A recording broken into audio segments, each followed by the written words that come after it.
Suara Kebenaran pada Rabu 8 November 2023 berjudul Layak Dibela. Tidak semua orang layak dibela Tuhan. Tentu ada syaratnya, yaitu yang pertama adalah orang yang membela Tuhanlah yang layak dibela Tuhan. Tuhan membela orang yang membela dirinya. Bagaimana mungkin orang yang hidup untuk diri sendiri, egois, kejam, lalu minta dibela untuk Tuhan? Sebab berarti ia menguasai Tuhan, seakan-akan Tuhan yang melayani dia.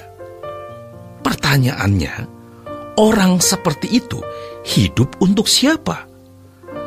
Tuhan tidak menghendaki hal itu terjadi dalam hidup kita. Maka kita harus sungguh-sungguh mau melayani Tuhan. Hanya orang yang membela Tuhan yang akan dibela oleh Tuhan. Sebaliknya, orang yang tidak membela Tuhan pasti tidak layak dibela oleh Tuhan. Saudaraku yang kekasih, kalau kita membawa masalah hidup kita kepada Tuhan, pasti Tuhan membela. Asalkan kita tidak hidup untuk diri sendiri dan kesenangan diri sendiri. Namun, bagi orang Kristen baru yang belum mengerti, Tuhan masih bisa toleransi.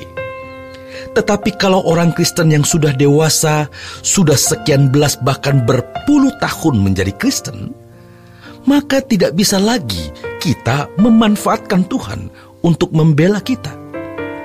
Kita yang harus membela Tuhan, maka Tuhan membela kita. Ini rahasia penting yang harus diketahui oleh orang percaya. Karena banyak orang tidak tahu bagaimana mestinya hidup di dalam pembelaan Tuhan itu.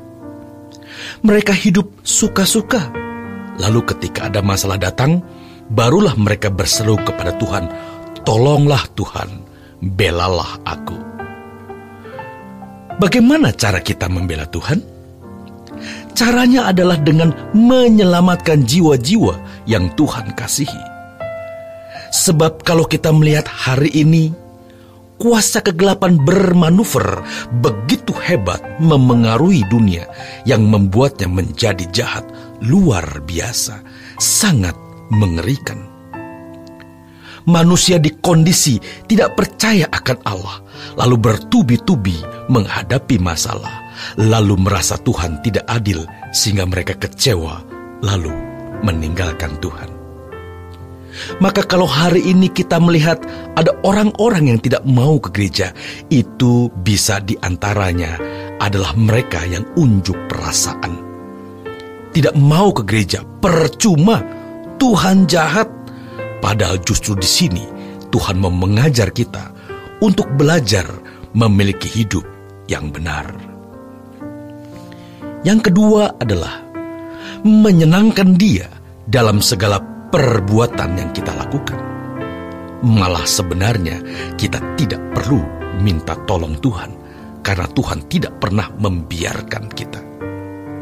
Sebagaimana orang tua yang mengetahui masalah yang dihadapi oleh anaknya, belum cerita pun orang tua sudah menawarkan bantuan. Jadi masalahnya, apakah kita sudah menyenangkan Dia? Kalau hidup kita menyenangkan Tuhan, maka tidak mungkin tidak Tuhan bela kita, saudaraku.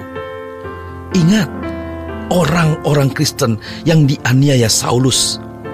Ketika Saulus pergi ke kota Damsyik, dia hendak membantai orang percaya yang ada di sana. Tetapi di tengah jalan Tuhan datang dan berkata, "Saulus, Saulus, mengapa engkau menganiaya aku?" Saulus bertanya, "Siapa engkau?" Maka Yesus menjawab, "Aku, Yesus yang kau aniaya." Jadi saudaraku, menganiaya orang percaya sama seperti menganiaya Tuhan. Itu merupakan bentuk pembelaan Tuhan bagi orang percaya. maka jangan berhenti berseru kepada Tuhan. Yang ketiga adalah menjadikan Tuhan kebahagiaan kita satu-satunya.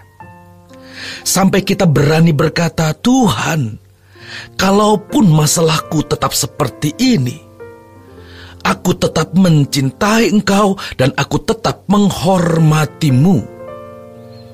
Kalau sampai begini, Tuhan tidak mungkin tidak campur tangan dan turun dalam hidup kita. Tidak mungkin. Jadi, ketika kita menjadi kekasih Tuhan, Tuhan pasti melindungi kita secara istimewa. Ketika Tuhan kita hormati, kita hargai, kita cintai, Ia pasti mencintai kita. Menjadi kekasih Tuhan itu luar biasa, saudaraku. Tidak ada yang perlu kita takutkan. Jadi, sekarang kalau kita menghadapi masalah-masalah besar atau orang yang memusuhi kita jauh lebih kuat, percayalah, Tuhan lebih besar dari segala-galanya. Dia lebih kuat dari segala-galanya. Jadi, kita jangan takut. Ketika kita menjadi kekasih Tuhan, Tuhan pasti membela kita. Tidak mungkin Tuhan membiarkan kita dipermalukan. Mari kita merasakan bagaimana pertolongan Tuhan yang luar biasa. Jadi sekarang kita harus belajar bergantung kepada Tuhan. Doa pribadi itu penting sekali. Ungkapkanlah masalah kita sedetail-detailnya, lalu serahkan di dalam tangan Tuhan. Apa yang rasanya tertutup, buntu, seakan kita menghadapi tembok, percayalah Tuhan bisa menghancurkan tembok tersebut. Hanya Dia penolong kita. Mari kita buktikan bahwa Tuhan pasti membela. Tetapi jangan lupa, saudaraku, hiduplah dalam pembelaan kepada Tuhan. Hidup suci, jangan menyakiti hati Tuhan dengan dosa.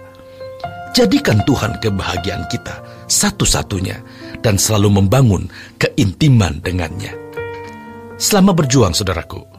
Tuhan Yesus memberkati.